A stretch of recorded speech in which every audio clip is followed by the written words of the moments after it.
언어극근 선사 언어심료 보고 있습니다. 원수자에게 보내는 편지 가운데에서 예로부터 크게 도가 있던 사람들은 세상에 유통시키면서 비로소 처음으로 이런 반구를 내놓게 되었는데 앞에 내용이 뭔지 잠시만. 다만 부득이하게 내놓았던 것도 중생을 임리지문, 진리에 들게 하는 문, 임리지문으로 끌어들여 제접하려는 것이었고, 그만큼 스스로를 드러내지 않고 모양을 쓰지 않다가 대법을 세상에 유통시키면서 비로소 처음으로 이런 반구를 내놓았다. 그것도 부득이한 거다. 주인을 부르기 위해 대문을 두드리는 기와 조각과 같은 것이었음을 분명히 알아야 한다. 주인 나왔으면 기와 조각은 던져버리는 거니까 그들의 체제와 힘은 역량은 후손들에게 대단한 모범이 되는 것이고 마땅히 본받아 배워야 하는 것이다. 후손들의 입장에서 대단히 모범이 되는 것이고 그러므로 더욱더 힘써서 옛 가풍을 다시 찾아와지 절대로 명예를 바라거나 구차하게 이익을 바라지 말라. 이것을 깊이 기원하노라. 마조는 옛적에 고향으로 돌아왔을 때 키장이 마신의 집 아이라는 비웃음 때문에 옛 고향에 왔을 때 쟤 누구누구네 집 아들내미 아니야? 말하자면 이러한 비웃음 때문에 도를 펴기가 어려울까 조심스러워 다시 협으로 나와 강서에서 인연을 맺었다. 대수는 대수법진 옛적에 고향으로 돌아왔을 때 먼저 용회로 입구에서 3년 동안 차를 끓이면서 여러 인연을 맺고 모감에 은둔하다가 촉에서 도를 펼쳤다. 향림 징원은 옛적에 고향으로 돌아왔을 때 수정궁의 자취를 감추고 40년이 되어서야 한 덩어리의 일을 이루어 바로 잡았다. 한 덩어리의 일을 이루었다. 또한 지문 노장은 설두를 찾아 운문에 바른 종지를 크게 드러냈다. 그러므로 혹 머물기도 하고 다시 나오기도 하는 것이 모두 인연이라 할 것이다. 마조 스님이 고향에 갔더니 사람들이 알아보고 깨닫고서 고향에 갔는데 근데 당연히 도인으로 안 보죠. 아무개 누구누구 아니야. 그래가지고 고향 떠나가지고 강서에서 인연을 맺었고 또 누구는 고향에서 또 도를 잘 펼치고 머물기도 하고 다시 나오기도 하는 것이 모두 인연이다. 잘 안 되고 잘 되고 하는 건 어차피 인연이다. 처음부터 원수자에게 앞에 나왔던 내용들이 뉘앙스가 너무 실망하지 말고 그냥 인연 따라 하면 된다. 그 정도로 읽혔죠. 이제 서쪽 만리로 돌아간 바에는 다만 행각의 본뜻만을 지니고 있으며 머물고 떠남에 얽매일 필요 또한 없다. 어쩌면 여기서 고향에 가서 자기가 법을 펴는데 원수자가 이게 이래저래 장애가 많고 힘듭니다. 그럼 어떻게 할까요? 여기서 계속 할까요? 아니면은 자리를 옮길까요? 여기가 인연이 아닐 것 같으면 이런 조언을 구했을 수도 있고 머물고 떠남에 얽매일 필요가 없다. 머물 것 같으면 머물고 떠날 것 같으면 떠나고 그렇지만 헤아림을 가지고 하지는 말아라. 계산해가지고 자명이 옛적에 분양에게 하직 인사를 하니까 분양이 축원하기를 절을 보수하고 짓는 일은 그 일을 할 만한 사람이 따로 있으니 살림 사는 건 신경 쓰지 말고 먼저 불법의 주인이 되어라 라고 했다. 1호부터 5번 큰 사찰에 머물렀는데 계속 옮겨 다닌 거예요. 하나의 석가래도 건드리지 않고 오로지 임재의 바른 종지만을 드날렸다. 살림 사는 일은 신경도 안 쓰고 임재의 바른 종지만을 드날렸다. 이후로 마침내 양기, 황룡, 취암 세 스님을 얻어 자손이 온 세상에 두루 퍼지게 되었으니 결과적으로 당부를 저버리지 않은 셈이다. 그러면 그럼 살림은 절대 신경 쓰면 안 되는 일이냐? 지금 편지 받는 원수자 당신은 이미 이제 그 부분에 있어서 이게 자연스럽게 잘 안 되고 장애가 있다. 뭐 그 불사가 무슨 불사일지는 몰라도 그런 이야기를 짐작을 할 수 있는 상황인 거고 틀릴 수도 있습니다, 물론.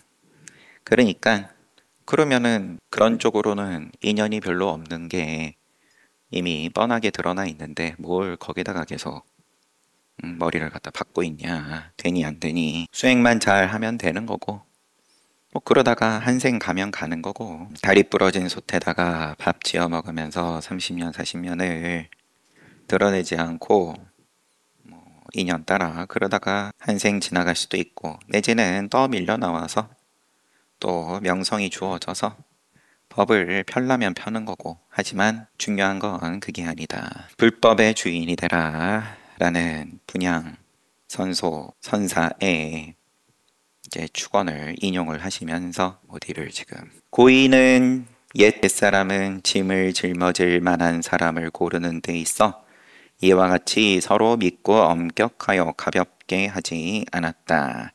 그러니 사찰을 장엄하고 화려하게 꾸미는 것은 불법에 있어 그다지 대단한 것이 아니다. 불도는 아득하고 넓어 오래도록 부지런히 노력하고 고통을 감수해야 이룰 수 있는 것이다. 고행을 전제해야 한다라는 건 아니지만 그렇다고 마음 먹는 대로 바로 깨달았다.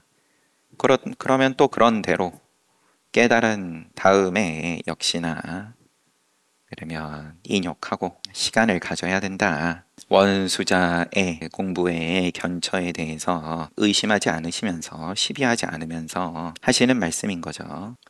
그러면 이렇게 지금 일이 잘 안 돌아가고 뭐 그러면은 내가 지금은 감수를 해야 되는 시기이구나. 밖에 비 오는 거 보면 오늘은 비가 오는구나. 그러면은 됐지. 왜 나는 날씨가 옆에 사람은 화창한데 왜 나는 비가 오냐 깨달았는데 그런 거 모르진 않을 텐데 분명히 원수자도 근데 응원해 주는 거죠. 그렇기 때문에 조사의 문화에서는 눈 속에서 팔을 자르기도 하고 달마 스님께 법을 고하는 입장에서 이조 해가 스님이 이러했고 돌을 허리에 차고 방아를 찢기도 하고 육조 해능 스님이 역시나 법을 구하러 오조홍인 스님 찾아갔을 때 너는 방앗간에 가서 일을 해라. 역시나 시절인연 얘기하는 거죠. 부처님의 가사와 바루를 전해받은 다음에도 십수년을 숨어서 지냈다. 보리를 짊어지고 수레를 밀기도 하고 이거는 누구의 이야기죠?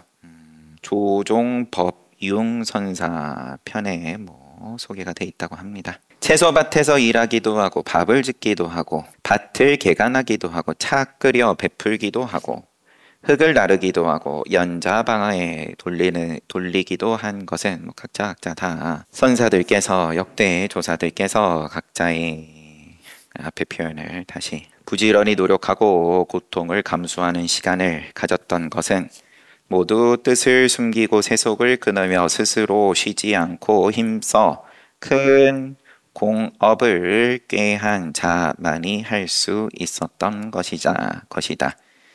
혼자 마음 열고 혼자 편하다. 참 시원하다. 그러고 말 것 같으면 모르겠지만 지금 편지 받는 원수자께서는 어쨌든 간에 법을 펴는 모양을 지금 쓰기로 하신 바 그렇다면은 큰 공업을 꾀한 자이시라면 그러면 견디세요.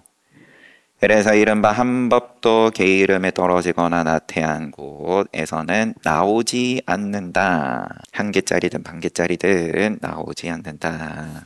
인욕한 바 없으면 그러면은 대승보살하고는 멀어지는 거 아니냐. 이미 근원을 통달했으니 그것은 지극히 어렵고 험한 일이었다. 그것은 마치 보통 사람으로서는 도저히 달성하지 못한다고 여겼던 것을 오히려 해낸 것과 같은 것이다. 이미 근원을 통달했으니 공부하셨잖아요. 그게 지극히 어렵고 험한 일이지. 나머지는 시간 가면 자연스럽게 되는 건데, 그런데 세상을 살아가며 허리를 굽히기도 하고 우러러보기도 하면서 상대를 대해야지 할 수 없다고 말한다면 이것은 하지 않는 것이지 할 수 없는 것이 아니다. 당초 구름을 눌러가며 스스로를 경책했으니 바라건대 방편문을 넓히는 것도 또한 좋은 일이 아니겠는가 하면서 편지를 마무리 지으셨습니다. 당초 구름을 눌러가며 스스로를 경책했으니, 어디 인용에 대한 출처는 따로 없지만 마음 공부를 한 것에 대해서 이렇게 칭찬, 응원, 말도 좀 이상하고 인정해 주면서 바라건대 방편문을 넓히는 것 또한 좋은 일이 아니겠습니까? 여튼 간에 법을 펴는 입장을 위해서 원호극근 선사께서 참 다정하게 응원하시는 그런 편지로 느껴지고요. 다섯 번째, 유서기에게 누구냐?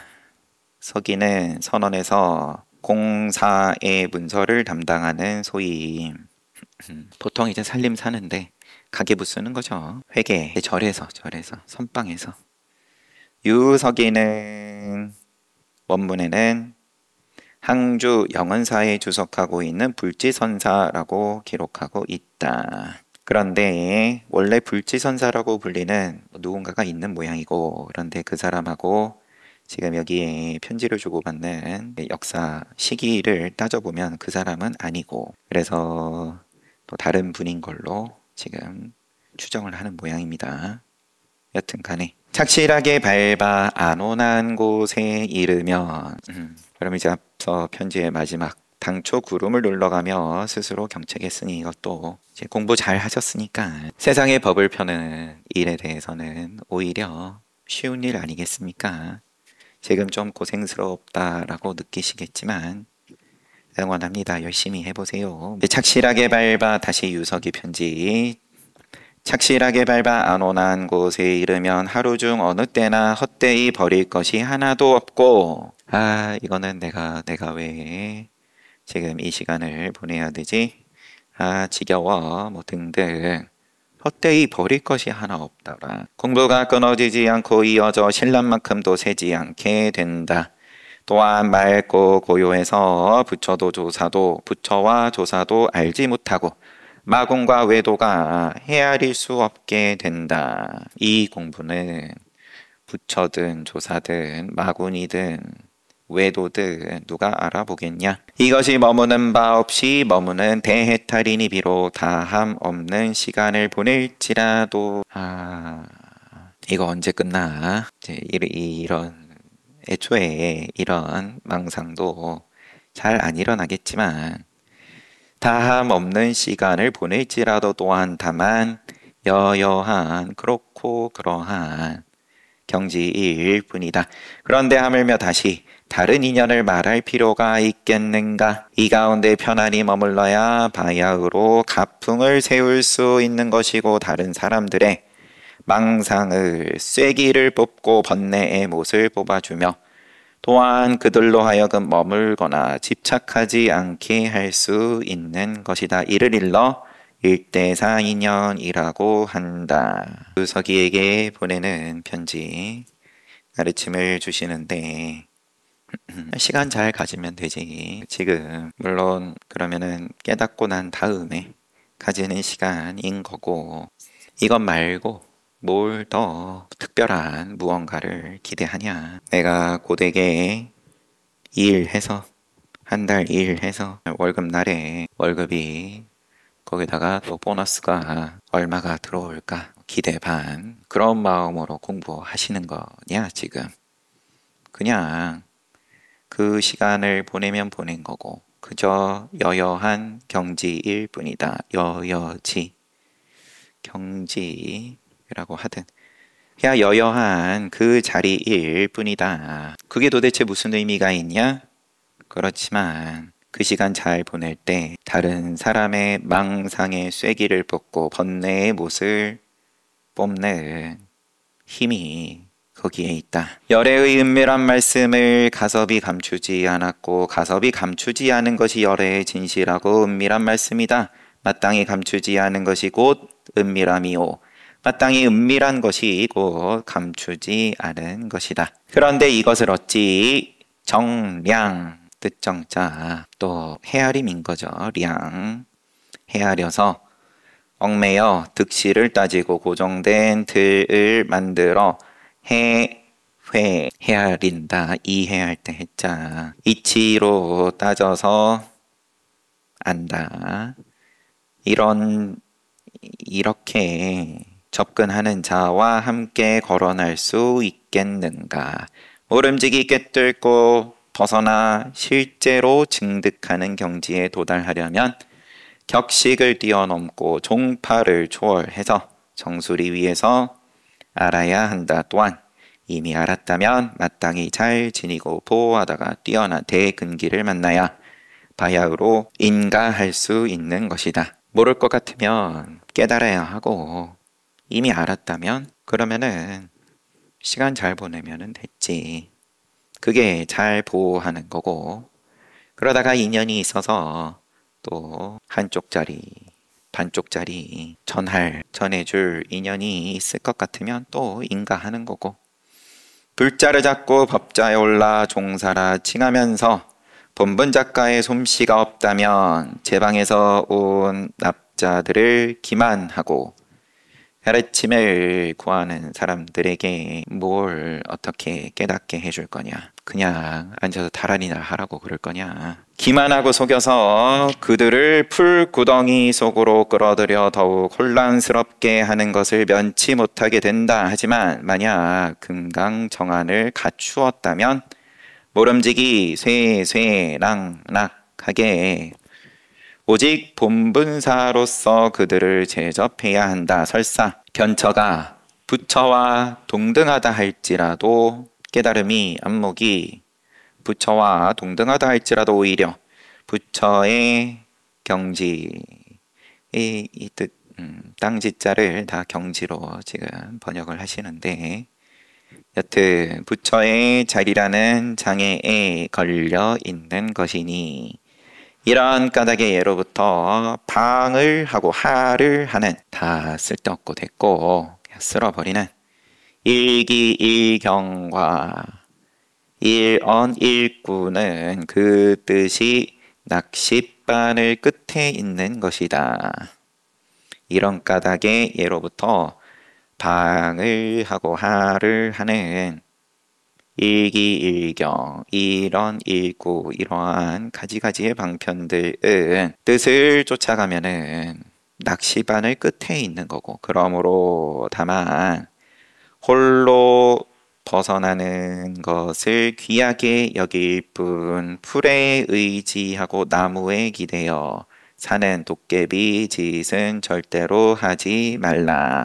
제 푸른 선문에서 분별, 망상 그런 거에 빗대서 뭐 낚싯바늘에 가 걸리는 거니까 그러면 또 그만큼 인연이 있는 거니까 또 뭐 나쁘지 않다면 않다 할 수도 있겠지만 뭘 쫓아가냐 홀로 벗어나는 것을 귀하게 여긴다. 가 걸려가지고 뭐 가 걸릴 것도 없이 홀로 벗어나든 내지는 낚싯바늘에 걸려가지고 9년씩 파닥거리다가 벗어나든 그저 내가 안다 깨달았다 하는 건 그 낚싯바늘에 불과한 건데 이른바 밭가는 이의 소를 쫓아버리고 밭가는 그 농부의 전재산 소를 빼앗을 정도가 되고 주린이의 밥을 빼앗는다라고 했으니 만약 이와 같지 않다면 모두 진흙덩이나 가지고 노는 놈들이다. 손지식일 것 같으면 얼마든지 이런 방편을 쓰면서 쥐고 있는 제일 소중하게 쥐고 있는 건데 농부의 입장에선 소가 그러할 테고 거지의 입장에선 그러면 그날 구걸한 걸 빼앗을 정도가 되어야 되는데 그렇게 했는데 욕을 하면서 갚버리면은 다행한 일이고, 왜냐하면 인연 없으면 빨리 가야지. 그러고도 붙어가지고 원망을 하면서라도 어찌됐든 간에 붙어가지고 뭔가 그래도 이익을 거머쥘 것 같으면 그러면은 반쪽짜리라도 그럼 총림인 거고, 그게 부처님도 꼰단냐를 처음으로 깨닫게 하신 다음에 두 번에 걸쳐서 꼰단냐가 깨달았다라고 외쳤다. 뭐 나머지는 뭐 자동으로 굴러가는 거니까. 제 방에서 온 납자가 전생에 근기가 있어가지고 공부를 하다가 맥연히 깨달음의 세계로 들어갈 실마리를 얻었더라도 진정한 종사를 만나지 못했는데도 도리어 그를 끌어다가 대중들에게 공포하게 되면 기연과 경계 가운데 떨어지고 묶을 줄도 없는데 스스로 묶이게 되어서 처음에는 정성껏 하다가도 중도에 중지하여 이루지 못하게 된다. 전생에 근기가 있어서 공부하다가 그럼 자기가 뭔가 깨달았다. 그렇지만 선지식 없이 깨닫고 선지식에 깨달은 다음에 오히려 선지식에 어떤 가름 없이 시간을 가질 것 같으면은 그러면은 빗나간다. 자기는 좋은 뜻에서 정성껏 하다가도 그냥 간단하게 얘기하면 좋은 뜻으로서 법을 편다고 하다가도 그러면은 그냥 교주되고 만다. 사람이 모이고 세력이 모이고 반쪽짜리도 안 나오고 그냥 뭐 살림은 큰 살림이겠지만 이루지 못한다. 1대4 일을 이루지 못한다. 비슷하기는 하지만 옳지 않은 것, 이것이야말로 바로잡기가 정말로 어렵다. 그러므로 모름지기 그의 병맥을 알아서 집착하고 있는 곳을 판별하고 치우쳐 떨어진 바를 캐 묻고 드러나게 해서 집착하고 막힌 것을 버리도록 해야 한다. 그런 다음 본분 정종으로 보여서 어떤 의혹도 없게 하면 분명히 대해탈을 얻어 큰 법의 지배에 거처하게 되고 자연조차도 떠나지 않게 된다. 그 자리는 떠나지는 자리가 아니다. 대해탈을 얻어 머물게 되는 법의 집은 이와 같다. 지키려고 어떻게 이거를 더 지켜낼 수 없냐, 전전긍긍 해야 되는 자리가 아니다. 또한 대법으로 널리 중생을 구제하고 조사의 법 등을 법의 등불을 끊임없이 계속해서 전할 수 있어야 갚지 못할 은혜를 갚았다고 할 수 있는 것이다. 황룡 해남 선사는 지난날 석상 스님을 만나기 전에는 일두피선만을 알았는데 취함이 그를 가엾이 여겨 자명 스님 뵙기를 권했다.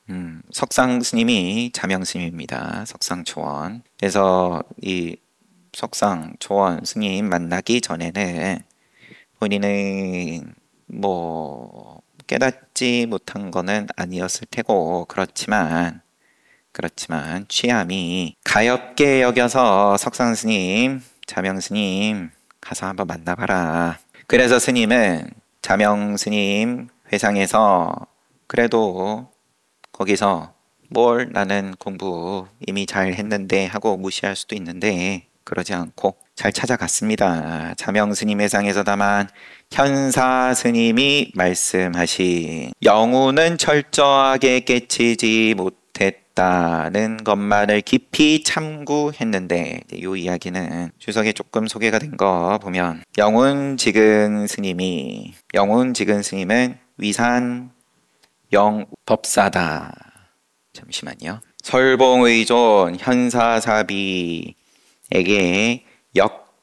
참 하다가 복숭아 꽃을 보고 깨달음을 얻은 일화가 있다. 현사 스님이 말씀하신 영우는 철저하게 깨치지 못했다. 화두. 요것을 깊이 참고를 했는데 황룡해난 스님이 시절 인연에 따라서 기와가 깨지듯이 얼음이 녹듯이 하였다. 그리하여 마침내 인가를 받고 30년을 다만 이 도장만을 가지고 제 방에서 지혜로 헤아림으로 얻은 견해를 비평했던 것이다. 병을 낫게 하는 데는 당나귀에 실을 만큼의 약이 필요한 것이 아니니 도장에 빗대서 이 도장 하나로 30년을 실컷 쓰시다가 가셨는데 병을 낫게 하는 데에는 술에 가득하게 이 병에는 요 약, 저 병에는 저 약 가지가지로 그거는 선이 아니다. 기묘한 곳에 어찌 많은 불법이 있겠는가. 복숭아 꽃을 보고서 깨달음을 얻은 일화에 대해서 이 영웅직은 개송이 30년을 검객으로 찾았으니 다시 30년을 검객을 찾았으니 낙엽지고 세 가지 돛기 몇 번이던가. 복숭아꽃 한 번 본 이후로는 지금에 이르도록 다시 의심하지 않았네. 황룡해남이 영웅지근의 복사꽃 보고 도를 깨달은 것에 대한 세수의 시를 황룡해남 스님의 개송 내지는 시 2월 3월엔 햇빛도 따사롭더니 여기저기 복사꽃 나무마다 붉었어라. 종장은 깨달아도 철저하게 못하여 지금도 여전히 봄바람에 벙글거리네. 용과 코끼리 서로 만남 세상에 드물어 한 번 오고 한 번 가매 친소가 나타나네. 일거 일거 친소가 나타나네. 요즘 사람 그 속의 뜻 깨닫지 못하고 잎을 따고 가지를 찾아 객진을 키우네. 객진벗네 키우네. 한번 복사꽃 보더니 다시는 의심치 않았는데 총림에선 깨닫지 못했다고 옳다 그르다 하네. 마땅히 알아야 할지니 사심 없는 한 기운이라야. 옳다 그르다 없는 그 기운이라야 마른 나무에서 다시 싹트게 할 수 있음을 황룡록에 나와 있는 참고하시고 이런 기와가 깨지듯 얼음이 녹듯 했다. 그러고 지으신 개송이겠죠. 대종사가 사람들을 위해 비록 과구 이거는 고정관념이라고 또 내지는 노포 주의주장 세우지 않더라도 대종사가 사람들을 위해서 비록 고정관념 내지는 주의주장 세우지 않더라도 참고한 지 오래된 학인들이 잘못 알고 또한 과구와 노포를 만든다. 한마디를 하면 대종사에 그러면 옳다 그르다 없는 사심 없는 한 기운을 이야기를 하면 또 모양을 쫓아서 그거는 그 기운은 요러한 거고 저러한 거고 열심히 만든다. 더욱이 과구 없음으로 과구를 만들고 모양 없는 모양 쫓고 조용함을 고요함을 만들어 쫓고 노포 없음으로 노포를 만드는데 마땅히 모름지기 여기에 이르러서는 모두 나무 그루터기를 지켜 토끼를 기다리거나 수주대토 손가락을 달로 알지 않도록 해야 한다.